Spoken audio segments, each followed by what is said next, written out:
Welcome to Just Wanna Quilt, a research podcast coming out of Tulane University Law School, where we explore all kinds of things, stories about quilting, tools, field trips, maybe some famous quilters stop by, and of course a little bit of copyright thrown in just for fun. This is Elizabeth Townsend Guard. I'm a law professor at Tulane University Law School, and I just wanna quilt. So today we talked to Lynn Rinehart. She is part of the duo that is Stitch TV, which is on YouTube and is awesome.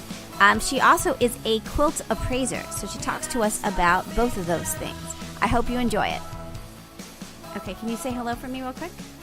Hello, how are you? That's great. Okay, cool. Awesome.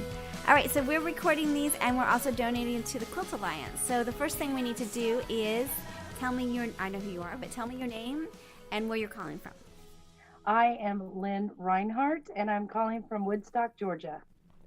Woodstock, Georgia. And we were supposed to get together, right?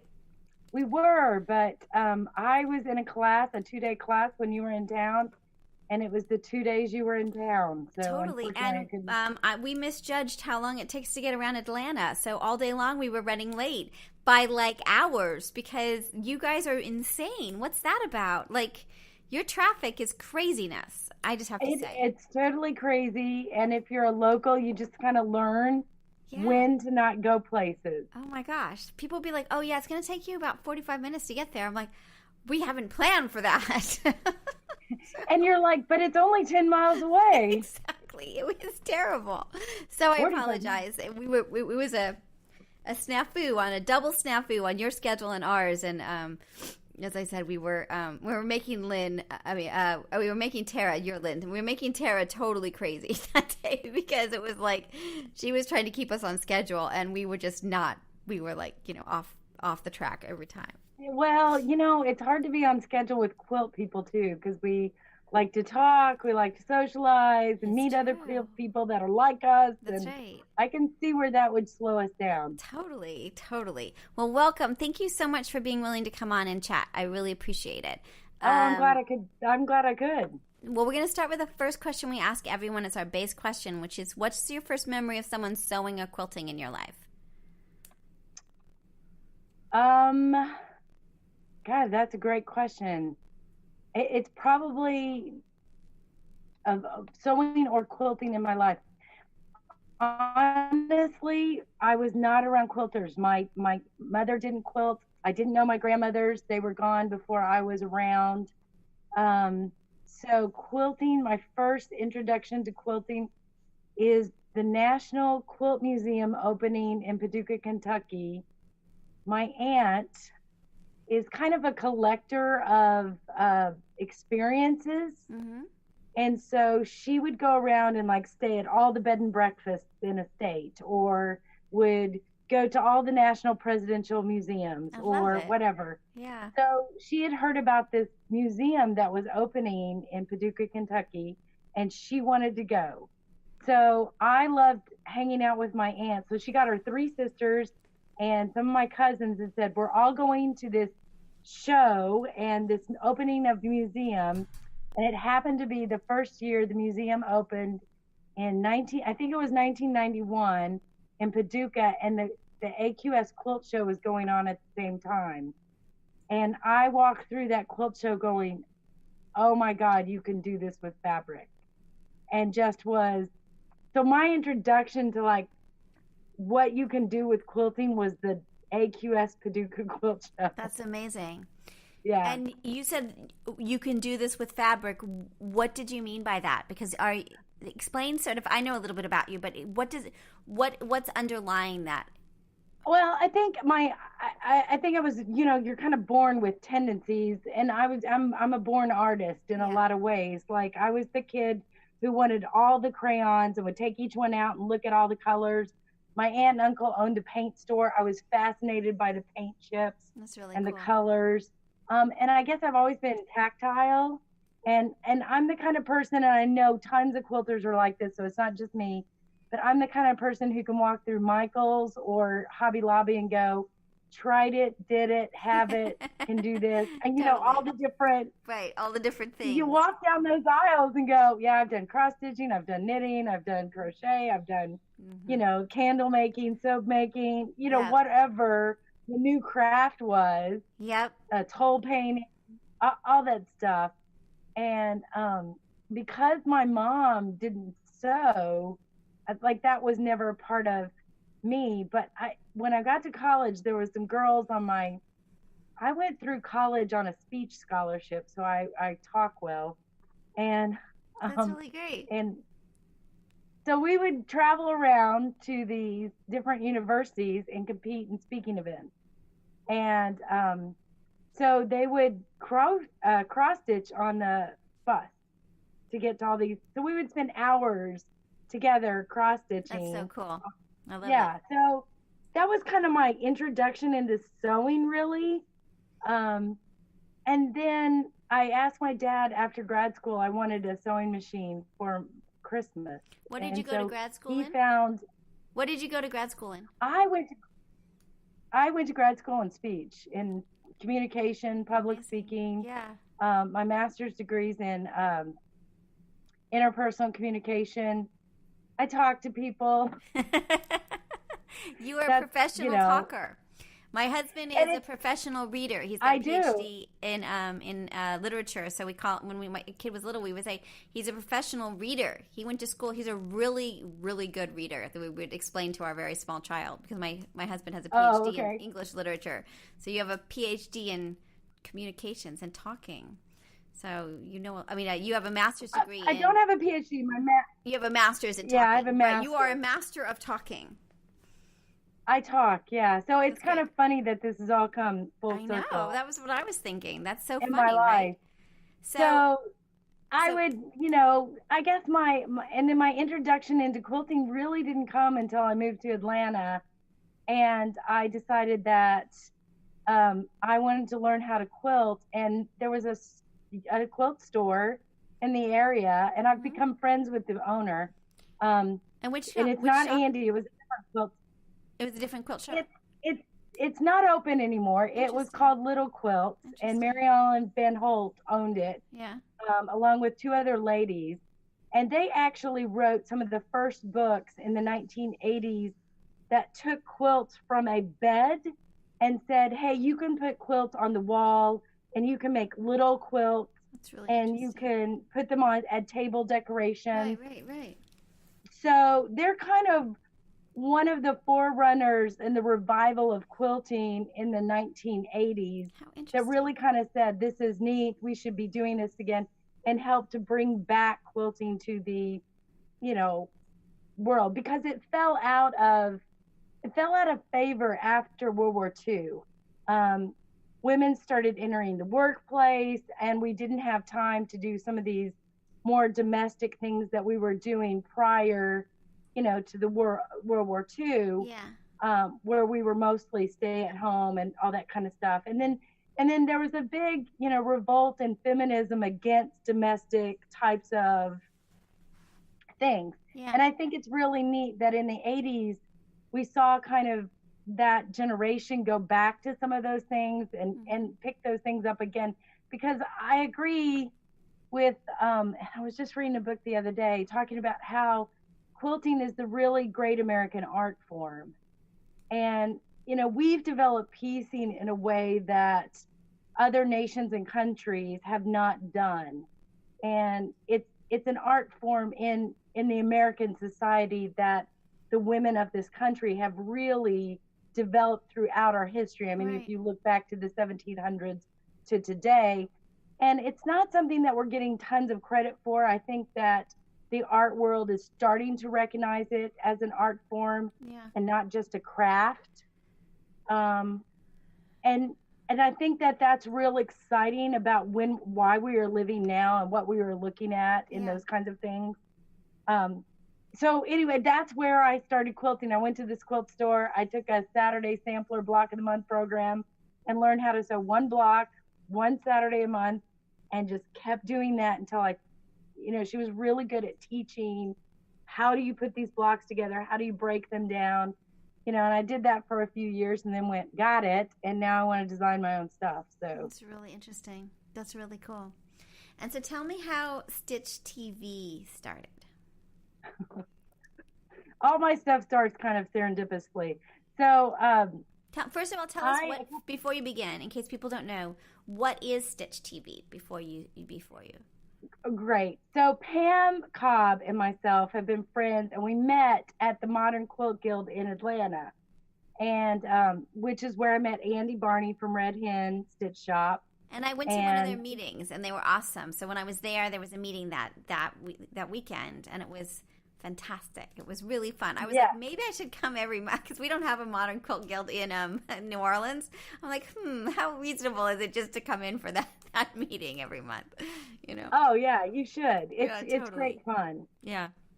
So anyway, I'd met Pam and Andy and some other people in that, and so, but I was a part of another guild. There's a bigger guild in the area that is a much more traditional guild. And I had ended up changing jobs or whatever. So I had volunteered. To run the quilt show for this big guild. Oh my gosh. And as a part of that, we needed to do some promo kind of stuff. So I just talked Pam into, because she was my buddy, I said, let's do an on the street interview and we can ask people of what they think about quilting. And I'm like, we're going to have Andy come because she's got green hair. And I had all the people who I knew that were younger looking to buck the stereotype of all quilters are gray haired grandmas, you know. And so we did this kind of promo thing, and Pam and I laughed, the whole time. We were like asking people about, how many quilters are there in America? And they were like, I don't know. Is quilting a dying art? And people are like, yeah, it is. And we're like, there's $6 billion business. It's not, dying, So we were playing around and having fun. And we just kind of hit us that, nobody talks about quilting online. Everybody is doing the how-to videos. Hugely. And I said, we really have a good time talking. Let's start a quilt talk show. That's really cool. We're like, and what year was that? It was 3 years ago. So we were the first online quilt talk show, because all the other shows online are all about, show you how to do stuff, which is great. Totally. I'm glad those are out there, because sometimes I need to remember how to do, that thing. Right. And go out there and look those things up. Right. But we decided it'd be fun to just do a talk show. And what do we enjoy talking about? Well, we enjoy talking about quilting, and 80% of our show is quilting. About 20% of it is pop culture and what we're into, or, the latest show that we've binged on Netflix, or, that's really good. It's because really that's what show. Quilters are talking about. Right. So if people haven't seen it, you have to, because it's such a great thing. It's kind of like what, it's just like, it feels like just hanging out with people. That's kind of what it is, and you guys are so funny and so adorable, and just like adorable in a good way, not in a adorable is a positive word in my world. And I just like it. It's just like, I've had them on since I knew you were coming in, and also I was supposed to see, I've been watching because I keep thinking I'm going to see you. So I just thought it's just fun. It's really fun. It's a nice sort of it's gentle and funny. And it's very funny. It's good. Well, I think what's cool about it is, you're really seeing Pam and I talk to each other. Yeah. We do no editing whatsoever, from the standpoint of, if we know this topic, we have Pam has a spreadsheet, like that's the joke, and it's true. So she has a spreadsheet, and she lists all these topics we're going to talk about. And so I go out there and I read the topic, and I'm like, okay, it's going to be about paper piecing. Well, then I go and I'm like trying to figure out what I want to talk about paper piecing. And then she goes and she's going to figure out what she's going to talk about paper piecing. And we don't talk to each other about that topic until they turn the camera on. That's really interesting. So you're seeing our real life conversation reaction, really and friendship with each other. That's totally real. There's no, and if you've watched some of the older shows, there are times I've cried on the show because she's told me a sad story. I've laughed so hard, I've made stupid noises, or, cried because I'm laughing so hard at something she says. It's a real conversation. And what we think is interesting, just for us, is that we want to have that real conversation with our viewers. Yeah. And we love it when people are, talking about what we've talked about and they have opinions, because I think that quilting's a great, common denominator between us, but it's also a great communicator from the standpoint of, it's a very private type of hobby. Yeah. And craft. I mean, I spend a lot of time by myself. Yeah. And so to find someone in my tribe who loves quilts for whatever reason, I mean, it's not because you're making artwork or because you feel like you're going to enter shows.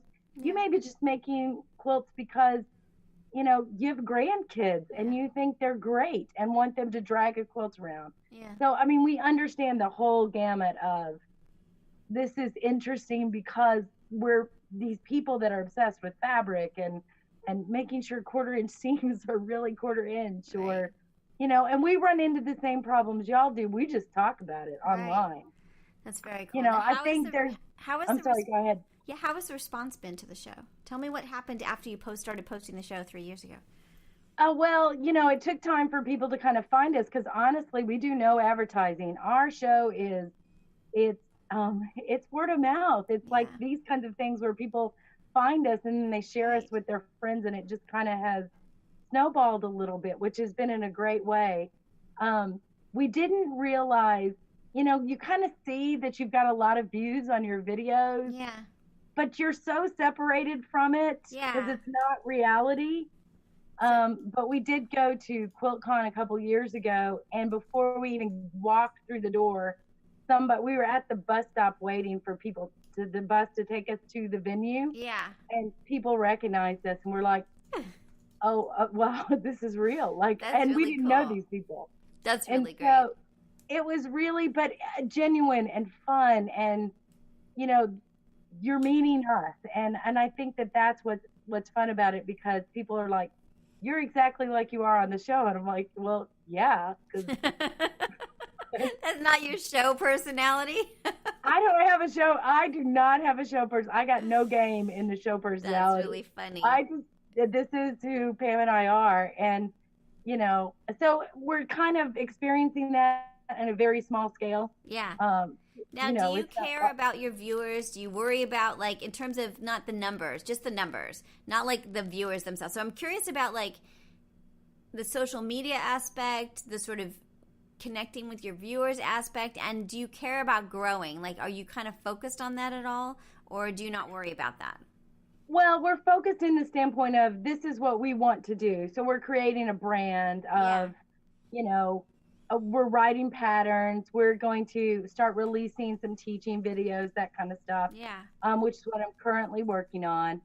So yeah, from that stuff, it is a business in some aspect, but in the heart of that is really Pam and I figuring out how to establish a community online. That's really interesting. And that, to me, I mean, even if we didn't write the patterns, the whole fun part about talking, I mean, Pam and I are never going to stop talking about quilting. That's so funny. So that's kind of the heart. The Stitch TV show is the heart of it, and that's always going to be that community. And all this other stuff is important to us and interesting to us, and where we would love to make a living, but it's around the center of what that community heart is. So tell me a little bit about the revenue for so how much costs a lot to actually make the show? Like, if people, like, that's the first part. Like, where did the funds come for that? Okay, well, I married well. Yeah. Because my husband is a graphic computer guy designer. You're very smart. So honestly, here's the deal on that. And this is just so funny because this is all we've done all weekend is we filmed some teaching stuff all weekend. And he's like, I have no man card left. He goes, I know how to do a 1/4 inch sleeve now. Because there was one piece that I mean, we've had to film it 4 or 5 times. I was sewing a 4-patch together, and he's like, we're going to have to do it again. Because we're changing angles and trying to figure out the light. And I think if you go back and watch our first videos, we are figuring this all out on our own. Yeah. We are not professionals. We bought some camera equipment. The first year and a half of the videos were filmed on my iPhone. Fabulous. So it's just us figuring out how to do things, and we're getting better. I mean, I can see the growth. You can see the progression and sort of like, how did you figure out the lighting? Lighting is always such a hard thing, I think. Well, here's the other, again, I think just God works in my life. So another good friend of ours who's good friends with, it's Andy, Ray, and Pam and I. So another friend of Andy's, which was in the Modern Quilt Guild with us, she has a degree in film. And so she's like, I want to hang out with you guys. And I'm like, okay, well, come help us and figure out the lighting. Right. So her and her husband's into photography. So her and her husband come over and help set up my basement, which is where we film everything. And we call it Saluki Studios, which is my dogs. It's all just weird. So they came over and, they helped us. And we bought light kits off of Amazon and cameras off of Amazon. I mean, and we're not talking expensive, crazy stuff. You can buy light kits for really reasonable, $200. Yeah, like $100, and you get the basic light kit. It's totally easy. The umbrella lights, and and then we're hanging a big black backdrop behind us, and it's one of those. Literally, hey, I think we need this, and here's a boom mic, and it's just stuff that we've kind of figured out, really. Now, what kind of I'm going to ask you, because people probably want to know, what kind of camera did you finally decide to use? Because there's a lot of choices out there, and like how high end did you feel like you had to go, and like what did you end up doing when you did a camera? Okay, we don't use high-end cameras, honestly. We use I think it's a video camera. It's a Sony video camera, and I want to say it was $300. That's amazing. So it's not like, and I'm not sure on that because I didn't buy it, but I know it's in that price range. It's not a huge, and I'll have to go look, and I can send you what it is. Cool. Exactly. But, I mean, so that's the way we felt with the podcast, right? And also yours is you do it as a podcast. Was it once a month? Right. Is it on the podcast? I mean, the equipment itself is just not, there's not a huge barrier to any of this anymore. It's kind of remarkable. Really no, is. And that's what I think is interesting about establishing this community with video online, and just having people talk with us. I think the interesting thing about it is, I mean, you've got two kind of generations of quilters out there. Yeah. You've got the quilters out there that are coming in from the millennial time frame that are definitely tech savvy. This isn't a big deal to them. Yeah. Then you've got my traditional guild that are still concerned about paying online for whatever. Yeah. So they're not real sure what YouTube is. I mean, this one lady, I swear to you, every time I see her, she's like, I'd love to subscribe to your show, but I don't know how. And I'm like, you just sign up for YouTube. And she's like, don't know how. Yeah, we were at a quilt show really early in a quilt shop, and somebody said to us, they called the quilt shop, and we happened to be there, and they said, well, we'd love to listen to your podcast. Do we come into the shop to buy it? Yeah. I was like, okay, this is an impediment to our growth. Well, it's impediment to our growth in a small percentage from, those are the older quilters generation. Yeah. That, technology is a little intimidating for them or whatever. Yeah. And, but we've got this whole... I have to say on the other side of it, it's that whole perception of who they are. They can totally handle it. I mean, some people can't, and it doesn't really matter what generation they are. But I would just say, they're getting it. They know what they're doing.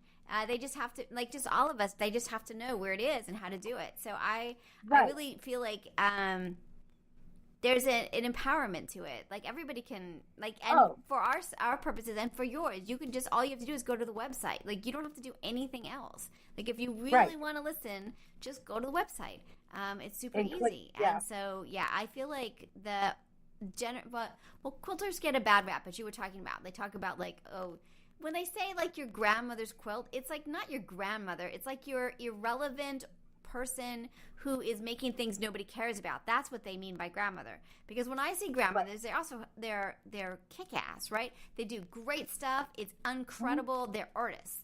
And sometimes they're doing charity quilts in this incredible way, right? So don't be rude about grandmothers, and don't be rude about women, and don't be rude. Just stop being rude about quilting.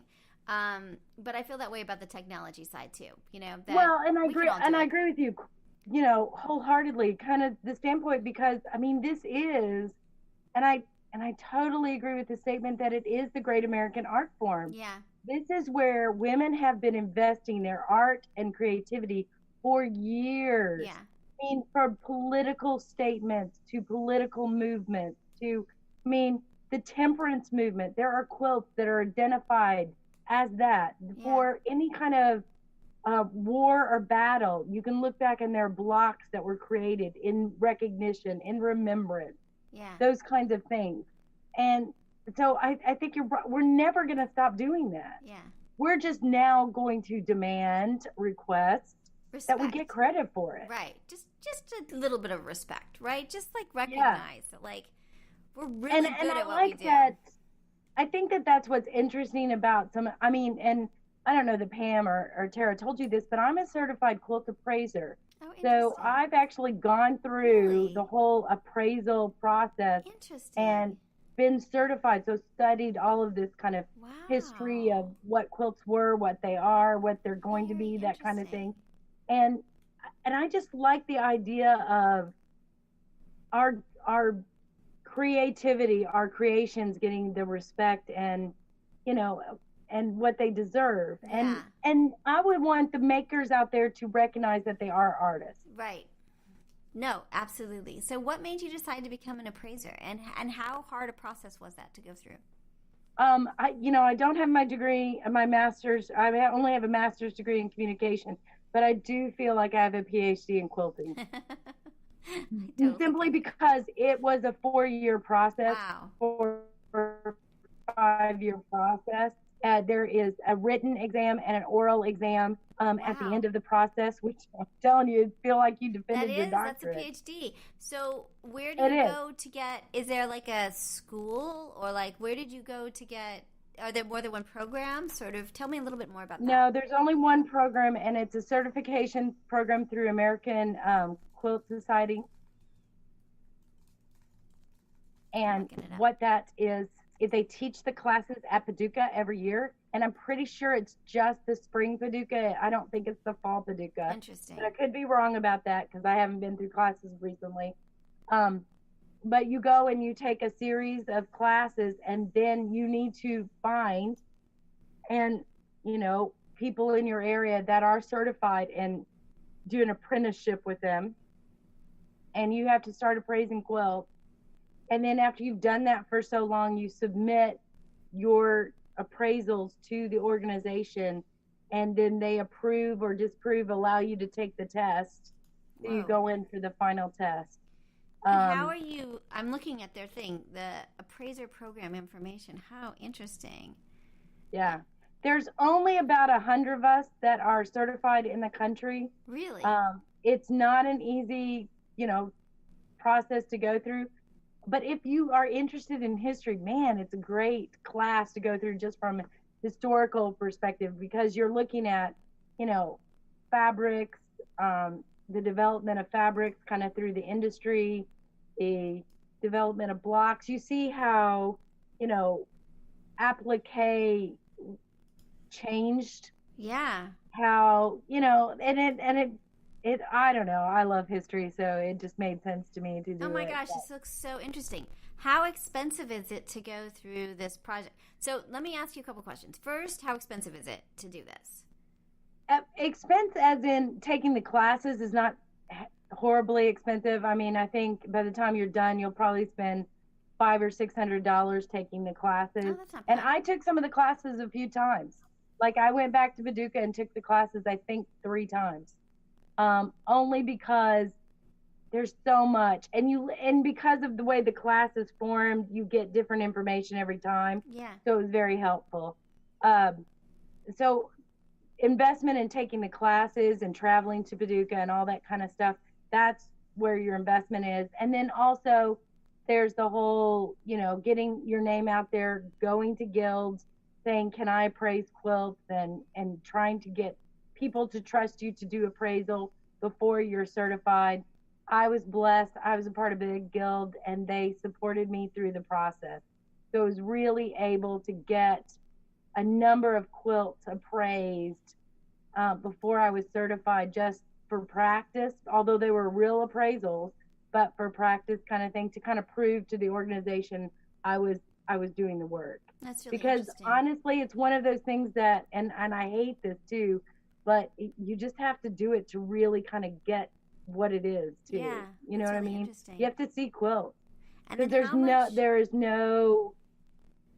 Yeah, Go ahead. you have to really know. You have to sort of just experience the quilts over and over again, so that Yeah. you can really sort of identify what they are. Do you need to have like what kind of like brain do you need? Like, is it like I'm a trained historian, but I'm like not that kind of brain. I don't think. Maybe. Do you need to like be really good at like identifying and visualization and it seems like you is there a lot of memorization with it, or sort of how is it? Well, I mean, yeah, there's some memorization just to get through the testing process. Yeah. But, like you and I are with historian, it's like I can guess what time frame, like Yeah. that's a 30s quilt, but I Yeah. also have documents that I can pull and go, Yeah. yep, look, there's the fabric, it's 30s, or Oh, yep, interesting. there's the block. So when Love you're it. in the process, in the real world experience, it's not like I cut off my research arm and say, Yeah. no, I can never go do that. Why do you think there are so few certified appraisers in the country right now? One, I think that people don't know about the process. Two, you're not.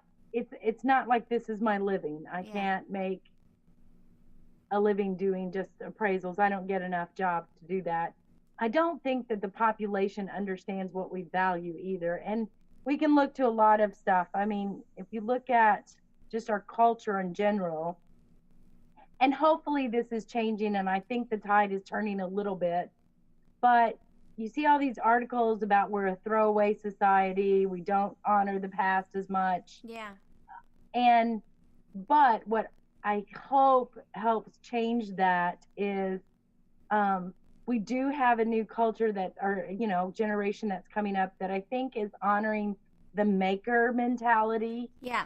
And I think think so. once they experience how much it takes to make a quilt, Yeah.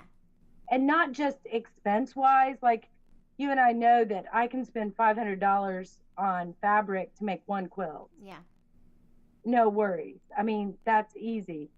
But I don't think, but you've got a big population out there, and they'll see a quilt that I've done and they'll say, oh, how much is this? And I'll say, 1,500, and they'll go, I can buy it at Walmart for 100. Right. And I'm like, go buy it at Walmart, because you're not getting this. Yeah.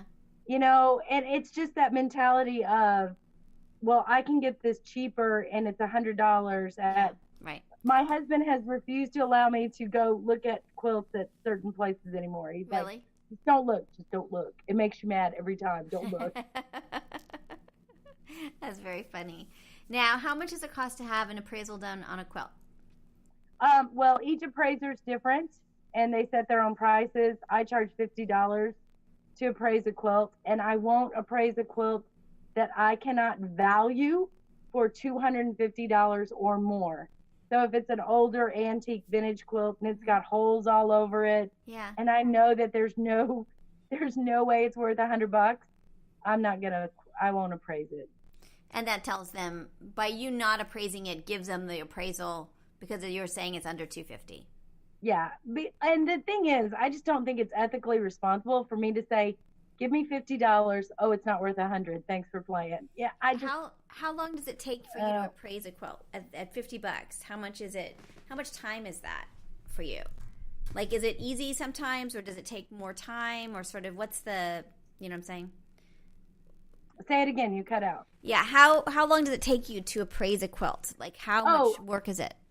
Okay. So when I'm meeting with the person, it's like 30 minutes. Uh-huh. I want to spend 30 minutes with them at least. Yeah. So that they can ask me questions about it. They can ask me, about that time frame, about whatever I'm looking at, that kind of thing. Yeah. And also for me to ask them things. Like, I don't just appraise old stuff. Like, a lot of the things that I appraise are newly made quilts. That's so cool. And that's really where my heart is. Interesting. Because here's the deal with that. Yeah. And okay. So you bring to me a newly made quilt, Yes. right? I have to look at how much fabric you've got in it, Yeah. how expensive all that stuff was to purchase that. Yeah. Then I have to look at your time of creating that quilt. Right. So how much time did it take you to cut and piece? And how much time did it take you to quilt it? Yeah. What kind of quilting is in it? Right. Like if you look at some of my quilts that were hanging at Red Hen, one of the ones that's on the video was a red double wedding ring. Uh-huh. I probably got 20 or 30 hours just in the quilting. Yeah. So, and it's custom quilted. Well, I charged $35 an hour for custom quilting. Yeah. Which is what you see a lot of, really custom quilters do. So how much is that? Right. And so you're taking all those things into consideration. You can look at a queen size quilt that could be $3,000, $2,000, $1,000 for an appraisal of it. Now, if something happened to that quilt that you just made, that you gave to your son or daughter for their wedding, right? If something happens to it and it doesn't have an appraisal on it, the insurance companies as a whole normally only value linens for about $100 in reimbursement. So by doing this, you can do for insurance purposes, you can then insure them, and then if something happens to them, get some value back out of it. Right. That's really interesting. And if it's older than 7 years, then it's not worth anything. If you don't have it appraised. Right. Which is ironic because as they get older for quilts, we value them more, right? Sometimes. We emotionally value them more, but they're not necessarily monetarily valued as much. Interesting. Really? So the big misconception is I only should get appraisals on my old quilt. Right. Well, that's true. I think you should, especially if they're, from your great grandmothers and it's been passed down and you just want to have this treasured and you don't want to give it to, a son that's going to use it for the, underneath the car or something. Right. I get that. Totally get that. But I've trained my guild. I've got guild members now. If they make a quilt for a wedding for something, they send the wedding gift with the appraisal because we don't have a generation of people. But if you do that, because I've had other guests that get very upset that our work isn't valued, but if you're putting the appraisal on it of official appraiser, that is telling you this is very valuable. Right. I love that idea. Right. I love that. Well, and other people just don't realize unless you've made a quilt. I think one of the best. Okay, this is a great story. Let me just tell you the story. So Gerald Roy, who has one of the premier quilt collections in the world, he's got the Pilgrim Roy collection that he and his partner collected over years. He's the one who teaches the quilt appraiser classes. Okay, so he was approached by the Boston Museum to have a display of quilts in the museum. And the Boston Museum doesn't have a great collection of quilts. Like they've just kind of always considered it craft and not art, right? Yeah. So Gerald Roy said, okay, fine. So he talked to the curator, and he had the curator come to his house. He says, now, before I show you this collection, and I've heard this story directly from Gerald Roy, so this is from him. He said, now, before I show you my collection of quilts, I want you to sit down. And he sat this curator of the museum down, and he said, I'm going to teach you how to hand piece. And he taught the man how to hand piece. Then he taught the man how to applique. Then he taught the man how to quilt. And he said, now, do you understand the differences? We can go see my collection. Wow. That's really great. So that museum is going to I think he's donating his collection to the museum. And they had one of the there's a great book called, I think it's called Color, that he did. And what's really fascinating about this is that he did this, a collection of quilts was hung in the museum next to a current piece of modern art. So you would have a current piece of modern art and then an antique or vintage quilt hanging right next to it. Now, what's beautiful about this is that quilts were being honored. What's tragic about this is that we knew exactly who painted and created that piece of artwork. But not the quilters. We knew none of the makers of those quilts. Yeah. And yet It their is work is remarkable. hanging in the Boston Museum.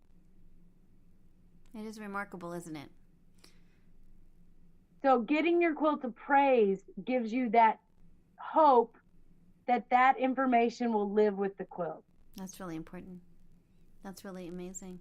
Well, that's really important. That's a really important piece of the story, valuing. If you don't actually appraise it, we can't value. We can now in terms of valuing. So I'm an okay quilter. This is like my thing. Like, how does the appraisal work? Like, are you judging them as well in terms of the quality of the quilting and the piecing? Like, what's happening exactly in terms of the appraisal? Okay, that's a great question. And no, I'm not judging it from the standpoint of, hey, your stitches are only 8 inches per inch. They need to be 10. Exactly. Like, no. Like, you got a scale that you bring out. Yeah, No. like I don't measure. Yeah. You're not even on the scale, you know? You missed this point. Right. Try again. No. And you're like, that whole thing of under 250, really not worth it to get it appraised. Right, Because yeah. your quilting sucks. No. No. So when you appraise a quilt, you are looking at what's in front of you, right? So I do have to make judgment calls on condition. Yeah. Like if you've got stains all over the quilt, guess what? It's not in great condition. Yeah. But 9 times out of 10, when I'm looking at newly made quilts or quilts made in the last 10 years, Yeah. they're in excellent condition. Right. They're, And you do know, you see the pristine. workmanship the level of workmanship on quilting is just incredible at this point, right? Oh, right. Yeah. Right. It's Right. shocking how beautiful so much of what we do is. Oh, yeah. And I mean, so no, as an appraiser, we're looking at what you're presenting it before us, and we're documenting it. Got it. We're documenting it in the step that says, okay, what kind of quilt is it? Is it a medallion quilt? Is it, Right. a log cabin quilt? Is it got applique on it? I'm documenting what has been done Yeah. and how it's been done. Yeah. Is it machine applique? Is it Right. hand applique? Is it hand quilted or custom machine quilted? Is it computerized quilted compared to free motion, long arms? And you can see all of those differences kind of thing. And custom quilting over edge to edge and sort of Right. what you're Which trying to all- see is how much it costs to make it. Is that kind of the idea? Right. So I'm looking at that to try to determine the value of how much would it cost to recreate this with today's cost. Now we have a thing in property law called personhood theory, which is that like I have a wedding ring here, right? And so this is a different thing, but a wedding ring, and Ron and I were grad students when we got married, and we spent $30 on our wedding rings. And I tell my class, but we've been married 20 years, and so there's more. It's more than just replacing the $30 wedding ring.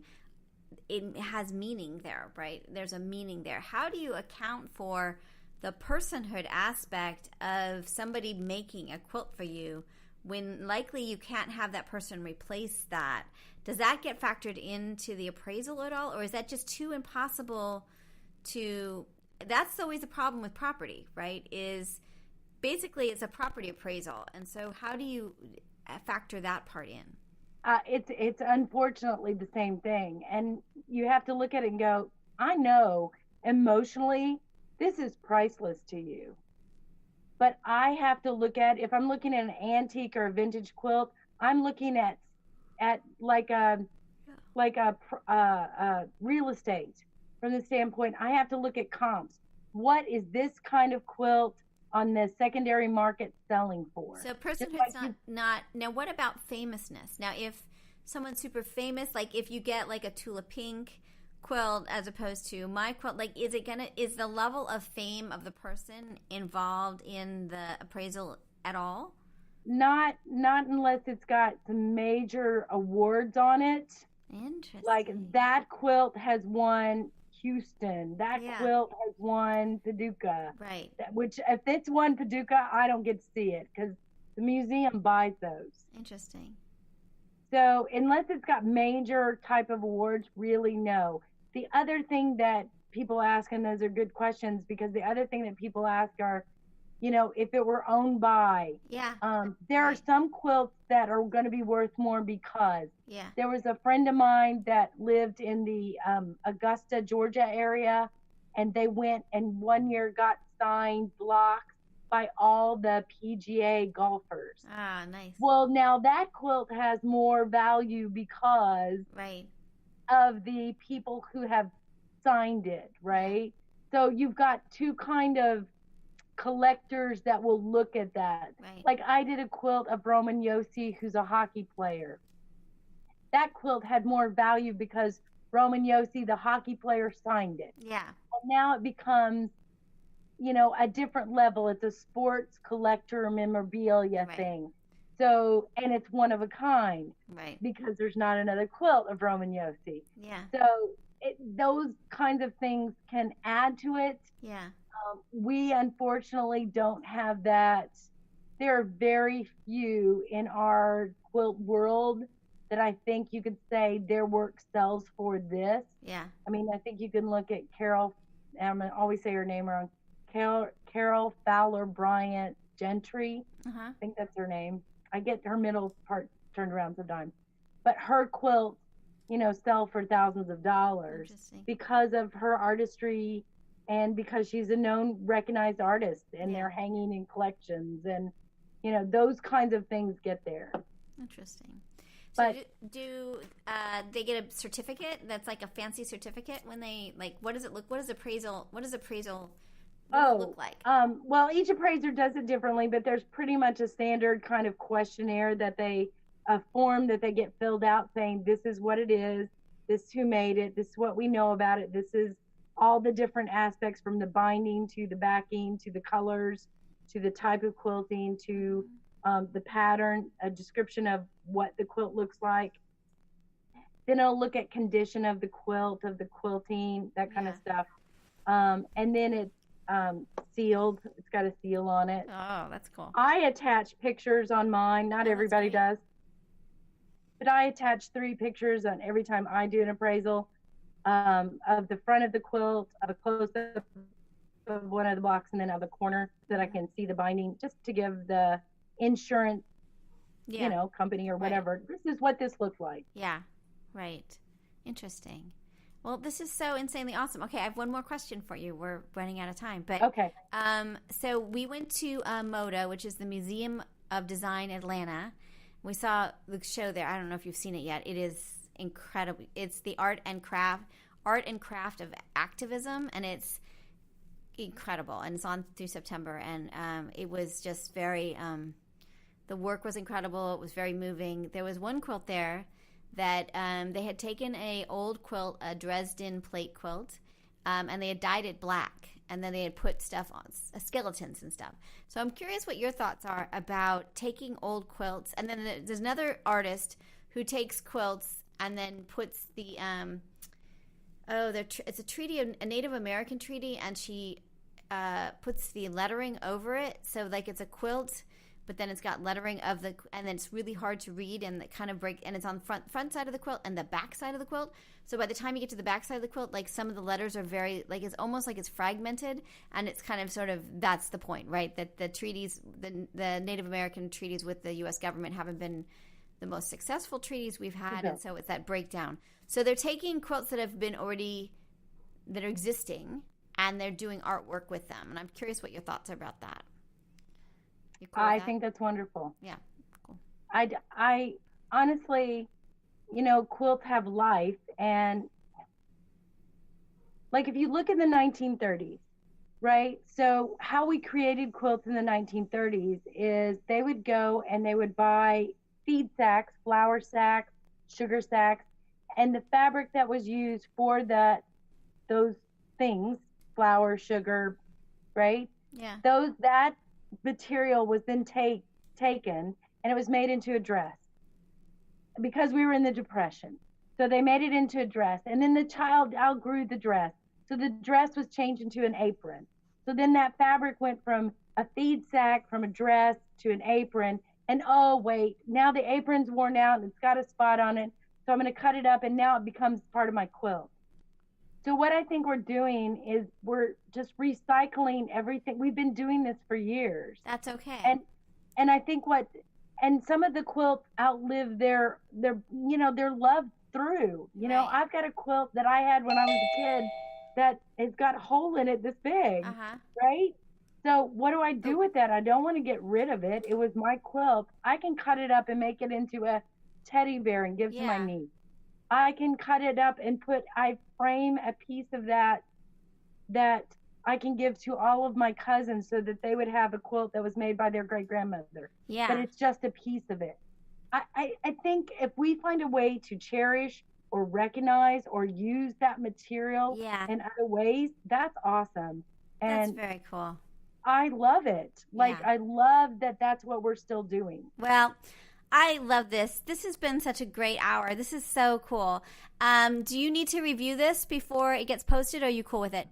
Awesome. No. You're awesome. This is so great. Thank you so much. Can you come back and chat with us some more sometime? It would be so great.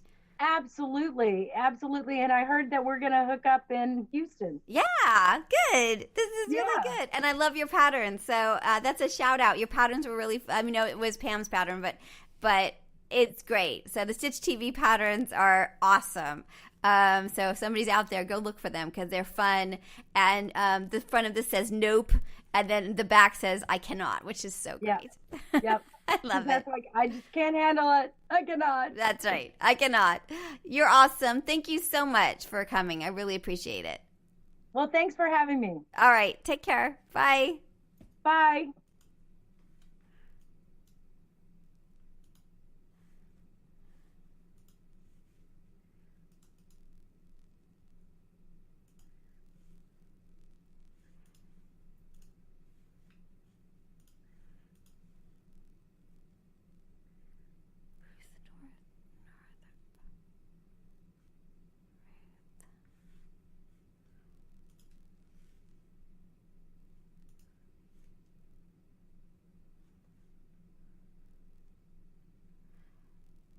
So insanely weird.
Hello? Hi, Ms. Townsend. Yes, who's this? Hey, this is Ashley with Lynn Care. Hi. If I could get your test results for the month. Yes. I changed phones and I didn't have your number. So my phone got lost, and so I couldn't figure out which number was yours. So I have to go into a meeting right now. Can I call you with them in just a little bit later in the afternoon? Because I have to go get the thing and give you the numbers. But yes, you're on my list of worries from the broken phone. Okay, cool. I'll call you just a little bit later. I appreciate that. Thank you so much. All right. Okay, Thank bye. you. Bye-bye.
So this is Elizabeth Townsend Guard. You've been listening to Just Wanna Quilt, a research podcast coming out of Tulane University Law School. We want to hear from you. Join our army, our quilting army. Go to our Facebook page. Suggest people